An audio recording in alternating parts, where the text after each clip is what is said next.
Breaking news کے ساتھ ہم پروگرام شروع کر رہے ہیں۔ ترکی اور سعودی عرب نے اسٹریٹ آف ہارموز کو بائی پاس کرنے کا طریقہ ڈھونڈ لیا ہے۔ دونوں نے ایک معاہدہ کر لیا ہے جس کے ذریعے دونوں ممالک کے مابین ایک بہت میسو ریلوے لائن تیار کری جا رہی ہے جو انہیں کنیکٹ کرے گی سیریا، جارڈن اور عمان کے ذریعے۔ تمام اشیاء، تیل اور ٹریڈ اب زمین کے ذریعے ترکی، گلف سے ترکی اور پھر یورپ کی جانب جائے گی۔ دوسری جانب مائک پینس جو بہت لوئل ریپبلکن مانے جاتے ہیں، سابقہ وائس پریزیڈنٹ بھی رہے ہیں امریکہ کے، انہوں نے ٹرمپ کی ایران کے ساتھ ڈیل کو ایک اپیزمنٹ قرار دیا ہے۔ ان کا کہنا ہے کہ اس میں کوئی ایسی اسپیسیفک کمٹمنٹ نہیں ہے کہ ایران اپنے نیوکلیئر ویپنز کو ڈسمینٹل کرے گا۔ اس میں کوئی ایسی کمٹمنٹ نہیں ہے کہ ایران اپنے بیلسٹک میسائل پروگرام کو روکے گا۔ اس میں کوئی ایسی کمٹمنٹ نہیں ہے جو یہ بات کرے کہ ایران اپنے پراکسیز کو اب سپورٹ نہیں کرے گا۔ اب ٹرمپ نے بقول پینس، جو انہوں نے اپنا فاکس نیوز پہ انٹرویو دیا، اس پہ کہا ہے کہ ٹرمپ نے کیا دے دیا ہے ایران کو۔ انہوں نے سب سے پہلے آئل سینکشنز $3 بلین سالانہ ڈائریکٹلی دینے کا کہا ہے ایران کو۔ انہوں نے $100 بلین ایسٹس میں انفریز کر رہے ہیں، اس کا ایک حصہ ڈیل سے پہلے انفریز کر دیا جائے گا اور $300 بلین دیا جائے گا ریکنسٹرکشن کے لیے۔ پینس کا خوف یہ ہے کہ اس پیسے کو ڈیولپمنٹ کے مد میں استعمال کرنے کے بجائے ایران مزید نیوکلیئر پروگرام کو بڑھانے کی جانب اور بیلسٹک پروگرام کو بڑھانے کی جانب استعمال کر سکتا ہے۔ لیکن اگر ہم اس سکے کا دوسرا رخ دیکھیں، اس جنگ سے کچھ باتیں جو بہت پہلے ٹرمپ پر واضح ہو جانی چاہیے تھی مگر بہت دیر کے بعد ہوئی ہیں۔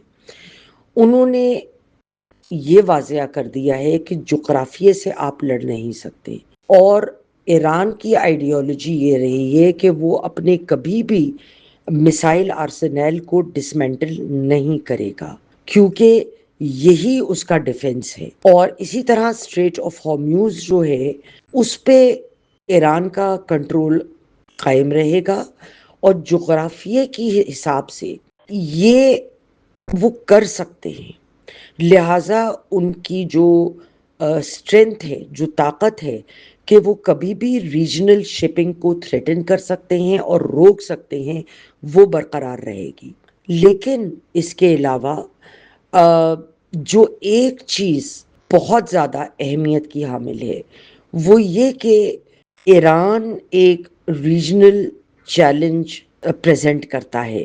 اس کی ایک دھمکی سے، اس کے ایک اقدام سے جو بیلنس ہے مڈل ایسٹ کا وہ اس نے بدل دیا ہے، اور وہ جو گلوبل نان پرولیفریشن رجیم ہے اس کو چیلنج کر گیا ہے ایک نیوکلیئر ویپن کے ساتھ۔ یہ ایمرجنسی پالیسی جو یو ایس ایڈمنسٹریشن نے اب بنائی ہے معاہدہ کرنے کے لیے، جو پہلے وہ ایک میکسمسٹ پالیسی پہ تھے کہ وہ ان کی شرائط بہت زیادہ تھیں اور بہت سخت تھی، اس سب سے وہ پیچھے ہٹ گئے ہیں۔ یہ ظاہر کرتا ہے کہ ان کو دھمکیاں ایک طرف رکھیں، لیکن حقیقتاً امریکہ کیا کر سکتا ہے، کیا نہیں کر سکتا، اصل میں گراؤنڈ ریالٹی تو یہی ہے۔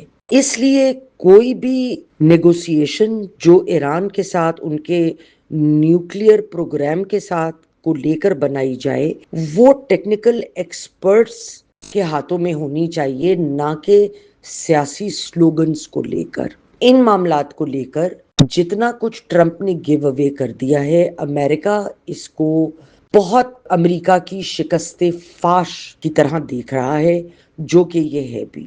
آگے کچھ معاملات مزید طے ہونے ہیں، دیکھتے ہیں کہ یہ جو ایم او یو سائن ہوا ہے وہ کتنی دیر تک ہولڈ کرے گا۔ لیکن بظاہر یہی لگتا ہے کہ امریکہ کو یہ بات سمجھ آ گئی ہے کہ وہ ایک لمٹ کے آگے ایران سے اس وقت پوزیشن میں نہیں ہے کہ زیادہ کچھ ڈیمانڈ کر سکے۔ ناظرین کرام، اگلے پروگرام تک میں ہوں آپ کی میزبان یاسمین آفتاب علی، چینل یاسمین آفتاب علی اور پروگرام یاسمین آفتاب علی کے ساتھ۔